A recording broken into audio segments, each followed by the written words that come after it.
So in terms of your band, I'm not gonna say evolving, but moving forward or moving on in terms of your style of music now, which is kind of hard, like kind of not necessarily too punk, but not too mainstream per se. Would you say that you're finding a lot of influences from bands that are like more Chicano bands? Like how's Mexico, since you guys are right next to it, relate to back your at style? home we have a lot of Tejano and conjunto music, and mixed with just oldies. We're big influence from 50s music, old school lowrider music. I mean, I'm influenced by that. And I could play that with these gentlemen. Back at home, I play a bunch of punk rock. It's just same old beats over and over again. Right. But I'm glad to jam with these guys because it's more groove, and they're really willing to experiment more with. Right, I noticed that in the few songs that I heard, it was a kind of a wide range to where it was like instrumental rock music, and then you guys went on to like more melodic tunes. So I think it's it's a generally pleasant sound, not necessarily like you can still get at what you're trying to say or do. So you guys are thinking of like maybe adding more instruments, perhaps? Yes, like, definitely. Definitely. I've been wanting to add a sax guy or girl. Okay. That's something I've wanted for a while, and percussion. I mentioned I wanted to experiment more with cumbia. So to have a percussion guy in a few songs, that would be great. That would be awesome. Yeah. Okay, and in terms of so maybe you guys will evolve in that direction. You can cut, right? Yeah. Eventually. I just had a question for you guys just when you said that, and Okay, so and mainly you sing in English, right? Yeah. So and do any of you speak Spanish at all? One? I understand. I have most broken Spanish ever. I'm kind of embarrassed to. Okay, we'll cut that part then. I'm just kidding. That's gonna be the first part. Right, so I don't speak Spanish. We actually had a conversation about us or him singing in Spanish. You have to understand, like for a lot of Hispanics that grew up in Texas, it was different for Hispanics that grew up in California. Because when I was growing up, my grandfather never made it a thing to teach me Spanish because it was illegal for you to speak Spanish in schools, and you automatically went to trade schools. Like there was a lot of horrific activities and atrocities that were done to people who just solely for speaking Spanish. I mean, it's Texas.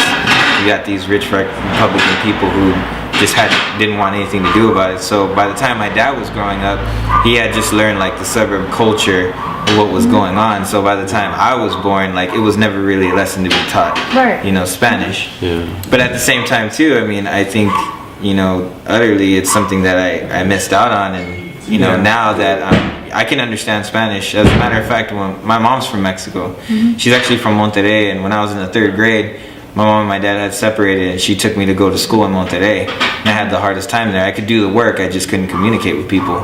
Right. And I lived there for 6 months. Okay. And so, would you say then? Do you guys listen to any Spanish? You could put on the Dead Kennedys album, and then you could put on a Ramona Ayala album. We'll still love to see. We'll still act the same way. That's good. Yeah, that's interesting. Yeah, and it is interesting. That's why I posed that question because Texas is notorious. I mean, at least for us Californians. I was my parents are from Mexico, but English is actually my second language. I grew up with Spanish first because my dad always moved from Los Angeles to San Antonio. So like I have 7 sisters, so like all of them were either born here or there. So like in my early years, I was kind of raised here too. So here it's very well accepted. So it was easy. So then let's go back then to like now your cumbia influences, and so in cumbia you're gonna sing English cumbias? No, that's the interesting part too, because I'm 29 years old, and I grew up mostly like away from San Antonio. So my father was in the military. So that's the interesting thing is if I can get to know myself and my culture and my language, then that'd be something awesome to be able to learn and be reacquainted with in a way. Right. Well, it sounds like your culture is pretty well alive in San Antonio. Oh yeah. I mean, there's Mexicanos everywhere. The Tex-Mex thing is like pretty predominant in a lot of ways. So that, in itself is interesting.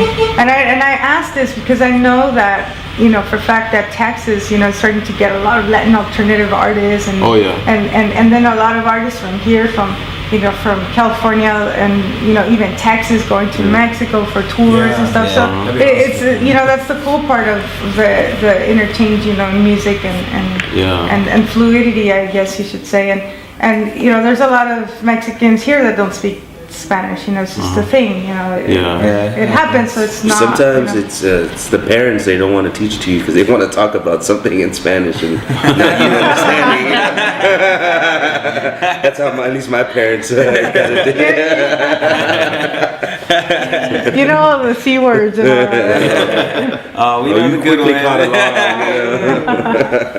All right, well that's good. So, we wish you great luck in everything you do, and go out and check out, Latin alternative bands that come from Mexico City, Texas. Like in Hambra's gonna be at the Tex-Mex Fest or the Tex Fest, because Texas seems to put Tex in front of everything. They always do that. I don't know what that is. Carla Morrison and La Santa Cecilia, who's a band from Los Angeles. And did you guys ever see La Santa Cecilia? Yeah, they come to San Antonio pretty often. Yeah, they do. Yeah, that's how I actually met Gloria and the others. Yeah, and what do you think about La Santa Cecilia? Just in terms of like an LA band. They are really talented. They're really nice talented. people too. I have them all on Facebook, and they're really cool people though. Yeah, they're really nice people. But in terms of like their music, because they have some cumbia influences in there too. And I think, in all honesty, I think they're really onto something. They have a certain sound that it's just like, it's got like a certain edge and authenticity to it. And I mean, anybody walking down the street who would hear that, they would automatically want to come in and check it out. I mean, that's my impression of it. Right. It's that Khalifa sound. I like it. Yeah, it's cool. Very cool. So guys, what's next? So how long ago did Viet Ruse, this album, Parabellum, come out? Yeah, it just turned a year. A year? Yeah, we released it around, actually this month last year. Oh, very cool. And any plans for a future album?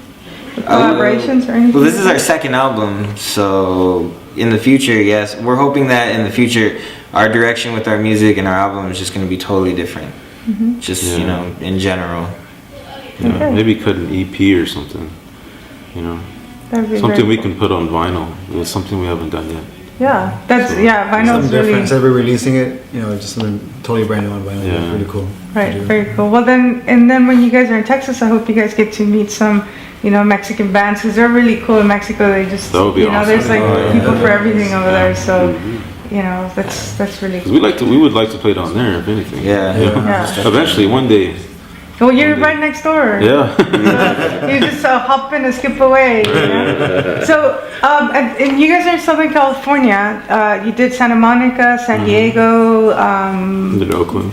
Oakland. How was that? How were those shows for you guys? It was good. Yeah. Did you open for Anglo bands, punk bands, or anything like that, or was it? In Oakland, it was a punk band, but they were all Mexican guys. Oh, really? Yeah. So that was cool. There's a big punk scene in San Francisco and Oakland. Very big. Yeah.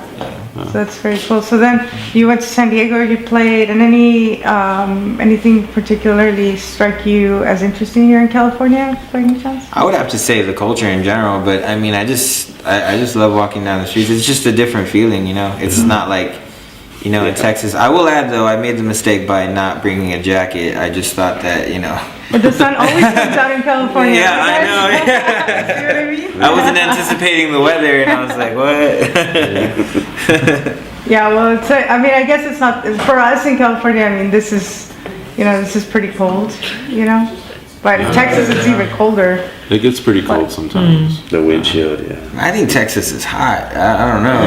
It's like, well, I guess it's because there's a lot of humidity over there. Here, it's just really cool Pacific weather, It's just one temperature and it's hot. Like all day, even tonight. Have you guys gone to any restaurants around here? Anything you like particularly? No. Any record stores in Los Angeles? We've gone to record stores, but we're a little tight on money, so we kind of just been eating what we can, Okay. But we came here in 2010 and we stayed on Cesar Chavez. Oh, very cool. Yeah, that was midsummer. This is like Echo Park, right? And then tomorrow or this week, you guys are passing through Los Angeles, so we took the opportunity to give you an interview. But so in terms of your band, you know, I'm not gonna say evolving, but moving forward or moving on in terms of your style of music now, which is kind of hard, like kind of not necessarily too punk, but not you know too you know mainstream per se. Would you say that you know you're finding a lot of influences from bands that are like more Chicano bands? Like how's Mexico, since you guys are right next to it, relate to you know, back your at style? home we have a lot of Tejano and conjunto music, and mixed with you know just oldies. You know, we're big influence from 50s music. You know, old school lowrider music. You know, I mean, I'm influenced by that. Right? Same here. You know, and I could play that with these gentlemen. You know, back at home I play a bunch of punk rock. You know, it's just you know same old beats over and over again. Right. But you know, I'm glad to jam with these guys because you know it's more groove, and they're really willing to experiment more with. Right, I Any noticed type of that music, in the few songs that I heard, it was a kind of a wide range too, where it was like instrumental rock music, and then you guys went on to like more melodic tunes. So I think it's you know it's a generally pleasant sound, you know, not necessarily like you know you can still get at what you're trying to say or do. So you guys are thinking of like maybe adding more instruments, perhaps. Yes, or like, definitely. You know, like Definitely. I've been wanting to add a sax guy or girl. okay. You know, that's something I've wanted for a while, and percussion. You know, I mentioned you know I wanted to experiment more with cumbia, so to have a percussion guy in a few songs that would be great. That would be awesome.